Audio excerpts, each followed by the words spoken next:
Hi guys, இன்றைக்கி நம்ம வீடியோவில் என்ன பார்க்க போகிறோம் அப்படின்னா, டிஎன்பிஎஸ்சி எக்ஸாமுக்கு எல்லோரும் நம்ம நல்லா தெளிவாக படிச்சுக்கிட்டு இருப்போம். நம்ம படித்தது நமக்கு மறக்காமல் இருக்கிறதுக்கு சில யூஸ்ஃபுல்லான ட்ரிக்ஸை நம்ம இந்த வீடியோவில் பார்க்கலாம்.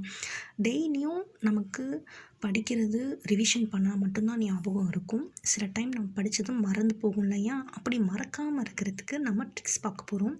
வாங்க வீடியோக்குள்ளே போகலாம். ஃபஸ்ட்டு ஒன்று பாருங்கள். தர்மத்தின் வாழ்வுதனை சூதுக்கவும் மீண்டும் தர்மமே வெல்லும் அப்படின்னு சொன்னது யார் அப்படின்னா அர்ஜுனன். இந்த அர்ஜுனன் இப்படி எதில் சொல்லியிருப்பாங்க அப்படின்னா பாஞ்சாலி சபதத்தில் சொல்லியிருப்பாங்க. இது எப்படி நம்ம ஞாபகம் வச்சுக்கலாம்? பாஞ்சாலி சபதம்ங்கிறது 5 சரக்குகளை உடையது அப்படின்னு சொல்கிறாங்க. அப்போது பாஞ்சுனா என்னது? 5 அப்படி தானே? அப்போ இதோட ஆன்சர் பாஞ்சாலி சபதம் 5 சரக்குகளை கொண்டது. நெக்ஸ்ட்டு பாஞ்சாலி சபதத்தை எழுதியவர் யார் அப்படின்னு கேட்குறாங்க. ஆப்ஷனில் பாரதியார், பாரதிதாசன், பாவனார் அப்படின்னு நிறைய பேர் இருக்காங்க. நம்ம எப்படி ஆன்சர் பாரதியார் அப்படிங்கிறது கரெக்டாக சூஸ் பண்ணலாம் அப்படிங்கிறத பற்றி பார்க்கலாம்.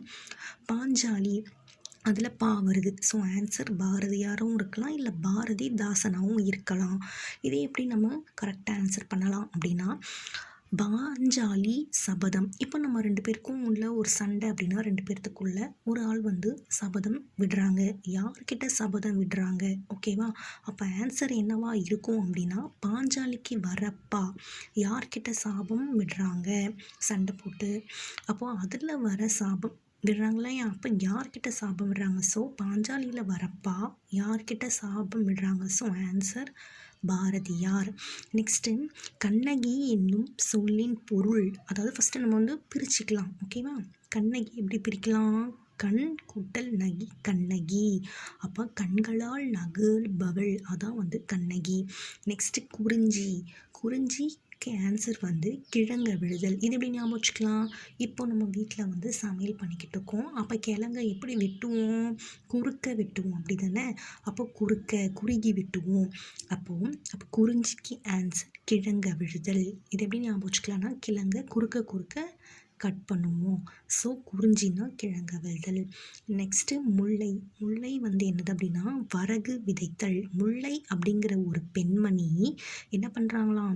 வரகை விதைக்கிறாங்க. இப்படின்னு ஞாபகம் வச்சுக்கலாம். நெக்ஸ்ட்டு மருதம். மருதத்துக்கு ஆன்சர் என்னது? நெல் அறிதல். இப்போது நெல்லில் நெல் எங்கே விளையும்? வயல். அப்போ வயலில் நம்ம என்ன பண்ணணும்? கண்டிப்பாக மருந்தடிக்கணும், அப்படி தானே? அப்போது மருந்தடிக்கிறாங்க. அப்போ வயலில் இருக்கக்கூடிய அந்த நெல்லுக்கு நம்ம மருந்தடிக்கிறோம். அப்போ ஆன்சர் என்னது? மருதத்துக்கு நெல்லறிதல். நெக்ஸ்ட்டு நெய்தல். நெய்தல்லாம் என்னது? கடல் சார்ந்தது. கடலில் என்ன இருக்கும்? உப்பு இருக்கும். அப்போது என்னது? உப்பு விற்றல் தான் ஆன்சர். நெக்ஸ்ட்டு வண்ணம், வடிவம், அளவு, சுவை என இந்த 4 பண்பு எது கூட தொடர்புடையது அப்படின்னா பண்பு தொகை கூட தொடர்புடையது. நெக்ஸ்ட்டு வெண்டலை விரவிய களி வெண்பாவால் பாடப்படுவது எது? இது எப்படி ஞாபகம் வச்சுக்கலாம்? சின்ன பசங்களுக்கு வெண்டைக்காய் பிடிக்கவே பிடிக்காது. ஏன்னா அது என்ன ஆகும்? விரலில் ஒட்டிக்கிடும், அப்படி தானே? அப்போது வெண்டைக்காய் விரவியன கையில் வரும், அது ஒட்டிக்குது. அதே மாதிரி இப்போ இருக்க காலகட்டத்தில் யாருமே களி சாப்பிட மாட்டாங்க, அப்படி தானே? அதுவும் பிசு பிசுப்பாக விரலில் ஒட்டிக்கும். அப்போ இது எப்படி ஞாபகம் வச்சுக்கலாம்? வெண்டைக்காய், வெண்டலையே வெண்டைக்காய், விரவியன கையில் வரும் வெண்டைக்காவை களி வெண்பாவால் பாடப்படுவது எது? அப்போ இது எல்லாம் என்ன பண்ணுவாங்க? பிடிக்கல, வேண்டான்னு சொல்லி தூக்கி எறிஞ்சிருவாங்களாம் சின்ன பசங்க. அப்போ இதை எப்படி ஞாபகம் வச்சுக்கலாம்? வெண்டைக்காவை தூக்கி எறிகிறாங்க. அப்போ ஆன்சர் என்னது? தூது. இது என்ன சொல்கிறாங்க அப்படின்னா களி வெண்பான்னு சொல்கிறாங்க. இது எப்படி ஞாபகம் வச்சுக்கலாம்? வெண்பா அப்படிங்கிற ஒரு பொண்ணு களியை தூக்கி எறிகிறாங்க. தூ மீன்ஸ் தூது. இது 96 சிற்றிலக்கியத்தில் ஒன்று அப்படின்னு சொல்லி சொல்கிறாங்க. இதற்கு இன்னொரு பேர் கூட இருக்கான். என்ன தெரியுமா? வாயில் இலக்கியம், சந்து இலக்கியம் அப்படின்ட்டு. அன்னம் முதல் வண்டு வரை 10 பொருளை வச்சு இந்த தூது அப்படிங்கிறத அனுப்புவாங்க அப்படின்னு சொல்லி சொல்கிறாங்க. ஓகேவா? நெக்ஸ்ட்டு நம்ம என்ன பார்க்க போகிறோம் அப்படின்னா நெக்ஸ்ட் பாருங்கள், உவமை தொகை, வினைத்தொகை பார்க்க போகிறோம். சரியா? வினைத்தொகை 3 விதமான காலத்தையும் குறிக்குது. அதாவது பாஸ்ட்டு, ப்ரெசண்ட்டு, ஃப்யூச்சர். இந்த 3த்தையுமே குறிக்கிறது தான் நம்ம வந்து என்ன சொல்கிறோம், வினைத்தொகை அப்படின்னு சொல்லி சொல்கிறோம். ஓகேவா? நெக்ஸ்ட்டு உவமை தொகைனா என்ன? மதிமுகம், மதி போன்ற, முகம் போன்ற அப்படிங்கிறது தான் ஹிண்ட். உண்மை தொகைனா 4, 2. ஓகேவா? நெக்ஸ்ட்டு அன்மொழி தொகை அப்படின்னா பவளவாய் பேசினான். இதான் ஒரு வாய் வழியாக தான் நம்மளை என்ன பண்ண முடியும், ஒரு சில மொழியை பேச முடியும். ஸோ பவளவாய் பேசினான்.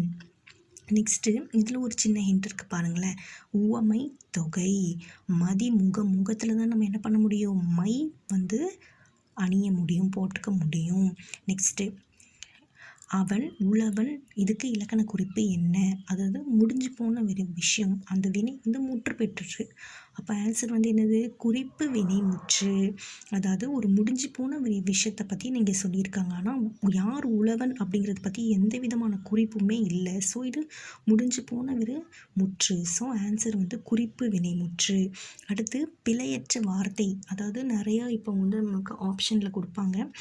வயலில் மாடுகள் ஓடியது, வயலில் மாடுகள் ஓடியது, நடந்தது அப்படின்னு கொடுப்பாங்க.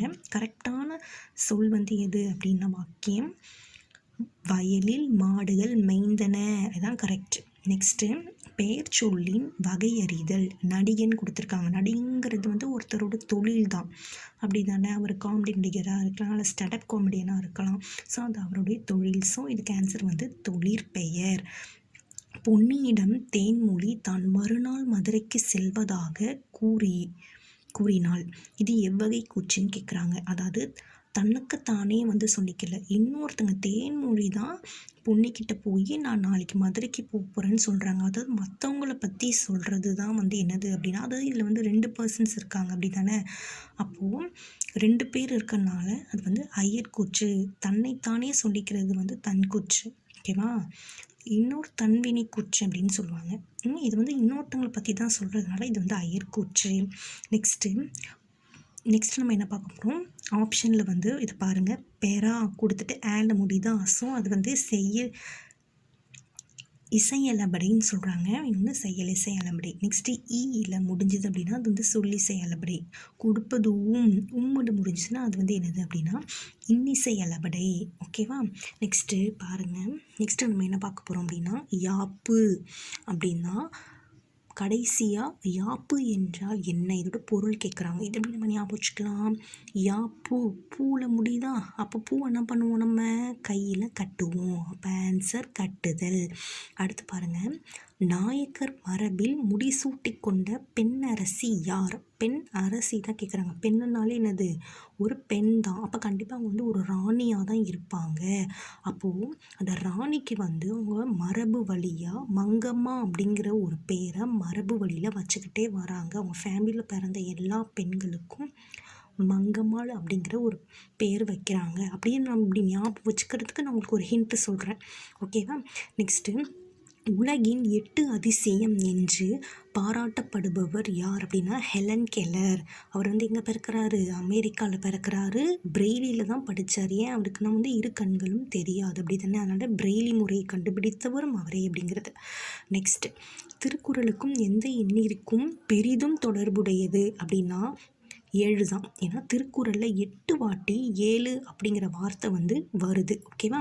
திருவள்ளுவர் நேமை எண்ணி பாருங்கள், 7 வாட்டி இருக்கும். அதே மாதிரி 1330 இதையும் வந்து நம்ம ஆட் பண்ணால் 7 வரும். ஓகேவா?